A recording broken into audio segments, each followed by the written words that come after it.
Hello दर्शकबिन, तपाईँलाई स्वागत छ हाम्रो युट्युब च्यानलमा। Oh my god, we did it. Nepal cricket टिमले वेस्ट इन्डिजलाई हराएर हिस्ट्री क्रिएट गरिसकेको छ।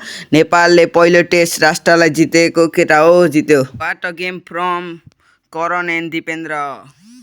कमेन्टमा करण #करण र #दिपेन्द्र लगाइदिनुहोस्। ओ भुरी मामा, वा अलराउन्डर भुरी मिडल ओभरमा आएर विकेट लिने र चमत्कार देखाए यिनले।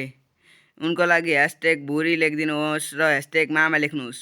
सोमपाल दाइले झन्नै डुबाएको। हजुरहरूले कुशल भुर्तेलको क्याचमा 10मा कति दिन चाहनुहुन्छ?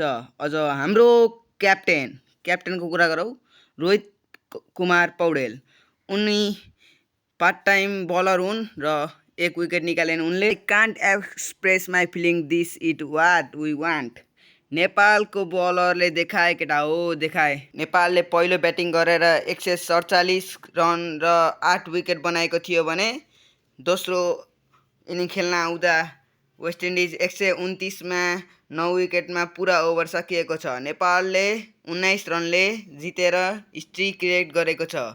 आजसम्मकै खुबसुरत म्याच नेपालको। मलाई अझै विश्वास भइरहेको छैन नेपालले वेस्ट इन्डिजलाई हराएको छ भन्ने।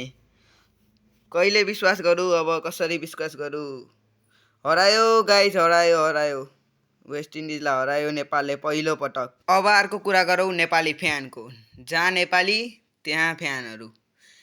दुबईको शारजा क्रिकेट स्टेडियममा नेपाली गीत गुन्जिरहेको थियो र यसको फाइदा नेपाल क्रिकेटले लिन पाएको छ। सबैलाई खुसी, विश्वभर चिनारी भएको छ, विश्वभर हाउभाउ बढेको छ नेपालको। नेपालीहरूको महान चाड विजयदशमी नजिकै गर्दाखेरि नेपाल क्रिकेटले ठुलो हामीलाई उपहार दिएको छ।